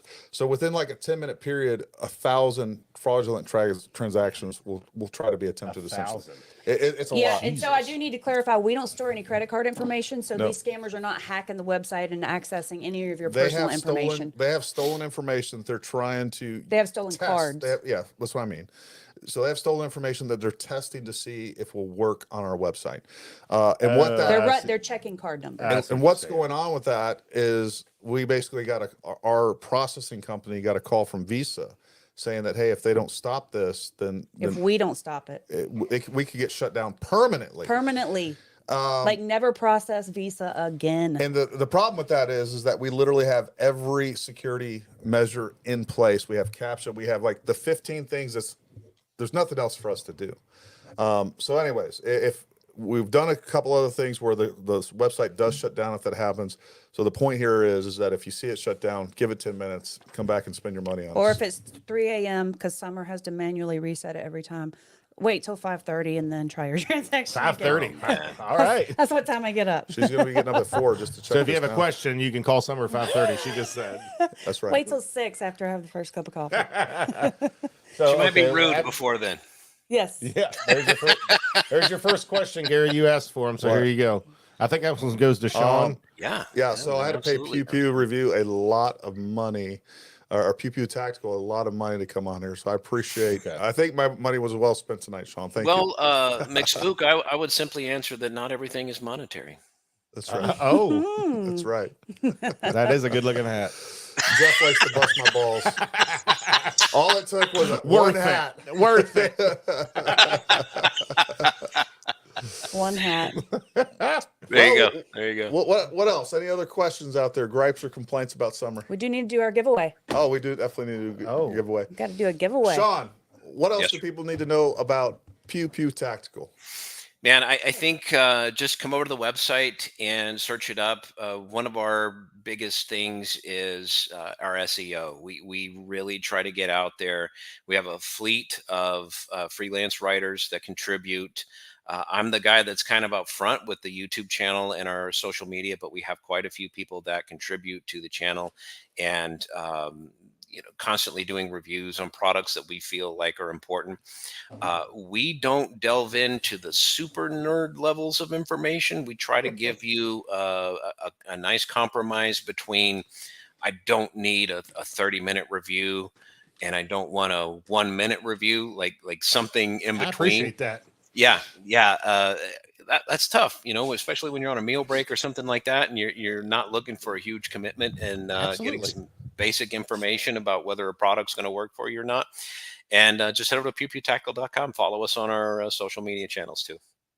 Nice. Awesome. Yeah, go hit that. I think I put links down in the description. If I didn't, I will have those, but I'm pretty sure they're there. So definitely go check that out, or you can just use the old Googles, hit PewPewTactical.com. There you go. And Thank you, guys. that will take you Appreciate it. there. No, definitely. And go support those guys. They're doing great things. So the week before last, I said we were going to do a giveaway, and then I literally forgot. And Sean, I hope you enjoy the hat. Thank you. All right, Looks good so on what you, we brother. got here is actually a new product that I haven't done a video on, but I've been very, as a matter of fact, I use this. I did some private training today on advanced concealed carry. And I saw your video on that. used this throughout, and I have been really impressed with this. Sean, have you guys done any reviews on these Neomag? Oh yeah. Yeah. Okay. I've got a box of their stuff. I love their Sentry strap. Yep. Have you used that?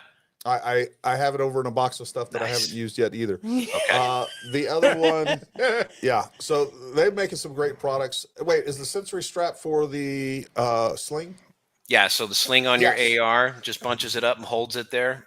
with Rip the it out, magnetic? ready to go. Yep. Nice. I actually do have that. I have used that. The other one that they have that I haven't tested yet that I plan to, I find very interesting. I believe it's called the Atlas. Yes. Anyways, The Atlas system. it's an Atlas system that allows, it's a rigid system that allows you to actually use a concealed carry holster with like jogging pants. And it's one of the best I've seen.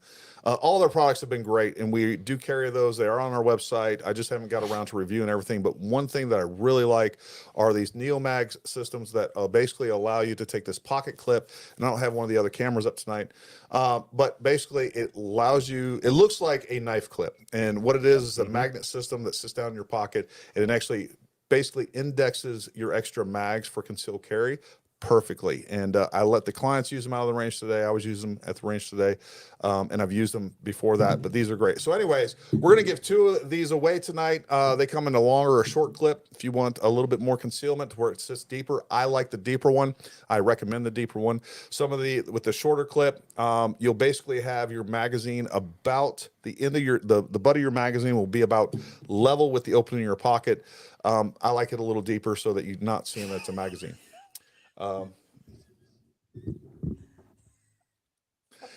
My wife's mind is always in the gutter. I All noticed right, that. so anyways, what we're gonna do, I was just wondering how many times we got a random number generator. I do. Tell me when to hit the button. All right, 1 to what? Here we go. And what time is it right now? Let's look. We gotta set this up. 8:45. We It's love these random- 8:45. It's 8:45. Start now to 8:46. 1 to 100. Go. You got 1 minute. One right. guess only. Let's tear it up. One guess only. You see it? Sean, you can jump in there too. Oh, we need. You got Rumble up? Anybody got Rumble up? I can. Unless you're I see the number. You have Okay, Rumble you got the up. number up? Okay. Rumble, this goes for you, our lost boys over there. Can We we got see, you too. Can we see comments on Rumble? I can here in 2 secondos. Yeah, I'm kind of like you, Gary. I've got a box that has got several of their products. I've used the Sentry strap before, and I absolutely love that. But I've got a few others that, like their holster system that allows you to switch between, like if you've got a hard mount in the car, stick it in your AIWB. They've got some really cool, innovative products over there. They really do. Yep. Oh, I see one close. Up. We got numbers coming up on Rumble. Yep. Give it about another 10 seconds. 10. You got 2 of them? Or? 9, 8, 7, 6, 5, 4, 3, 2, 1. All right. Do we need a comment cut off? Yes, cut off. All right. Comment there. Comment I there. don't have a mouse. Oh, that's It's over your here. problem. So needy. No doubt. All right. The number is 84. That was a good year to be 84. born. I'm telling Let's you see. what. Oh, is that Bravo Freaking- 4? Let's see. Good year to be born. If you want to be a, what do you guys? Bravo 4. 40. Bravo No, 4 I know, is but- 82. Oh. Yep, 82. Bravo 4 is. We'll do one more for the next one. I see 82. I think Bravo 4 is it. Jeff changed his thing. He said he got sick of calling. He called Nick Spook. I like it. Mixed spook. Jeff Johnson, 6mm. MOA, my MOA nemesis. There I you love go. him. What, I love what do him. you I'm gonna got- call him what Jack do you got Johnson. on Rumble? We only had no, 54, 14. 14. So Awesome. All right. Bravo 4 Solutions. So Bravo 4 Solutions, choose deep or shallow. you know which That one, doesn't girl. That doesn't sound provocative at all now. Listen, I know his wife. Oh, Okay, okay. she comes in the store sometimes. which All right, we're gonna do it again. Watch your mouth. Give me I'm another just saying. right here at 8:48. Sean got it. Lord God. Never mind. Gary quickly grabbed I the didn't mic get on that one. Yeah. I didn't get that one, but anyway. Don't hire your friends or your wives or. I wish you would. By the Lone Ranger out here. All right, That's fine. it's Fireman. 8:48. 1 to 100. Go. Oh, I You gotta got get 1 minute. Get the random numbers generated. Oh, we're back doing up. the second one. Yeah, we're God, doing Gotta do the second second one. Look at that. Get a twofer. Twofer. All right. Bravo 4. He likes the deep two. Oh, Jesus. There you go, Jerry. Got it.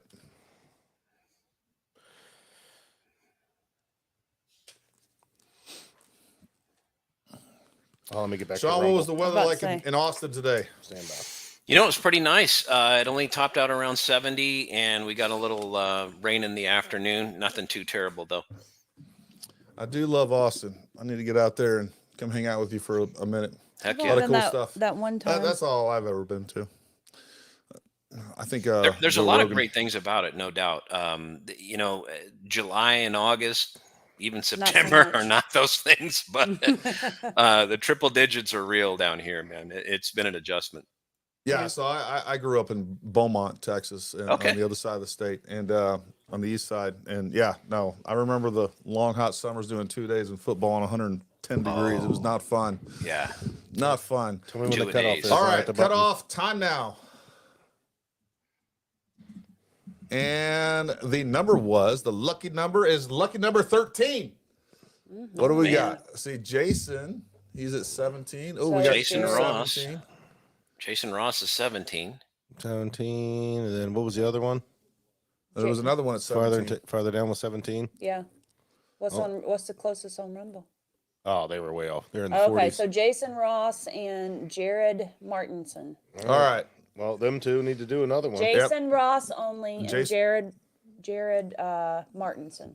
There are only two Only- potential winners. They now have a 50% chance of winning. Only two that's gonna guess. Hey, you know what? Screw it. Which one do you guys want? We're going to send you both one. Hey, Jeez, we're just giving away everything over here. Damn! That's how we love do. it. That's how we do. That's what I'm It's talking Summer's about. money. It's not mine. Hey, Jason Ross just won 19. You got it. Jason, you got it. Jason Ross and what was the other guy? Jared Martinson. Oh, Jared Martinson. Both of you guys going home with the Neo Mag. OJJs. Well, Awesome. we'll send you one. Hey, folks, if you guys will email us services at ParamountTactical.com. Let us know your handle, your number, and also your address. And we will And get your one in credit the mail card to for you. shipping information. And your Yes. credit card. Make sure to include the 3-digit number. Don't do that, guys. Don't do it. We don't need your credit card. It's free. We're not even going to charge you shipping or anything else.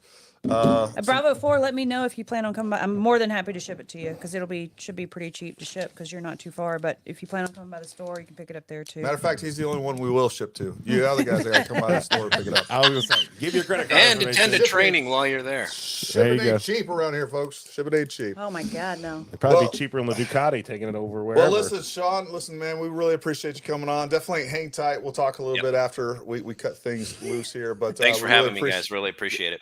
Yeah, man, we'll definitely have you again in the future too. I'd love to have you back, folks. Look, we always appreciate you showing up. Make sure you like, subscribe, hit that bell icon, all that good stuff, all the stuff you're supposed to say when you're a YouTuber. And also, if you're not already, make sure you go jump on our newsletter on Substack. I think I got a link for that down and below. We're getting ready to put out a newsletter. I rarely do. I don't like to turn that into a spam machine, but we got some really cool announcements coming up, some great deals, and a bunch of new products and stuff that you're definitely going to want to know about as well. Some different activities coming up. On that note, I'd like to say thank you real quick to the people that have been on Patreon supporting us for a very long time Yeah.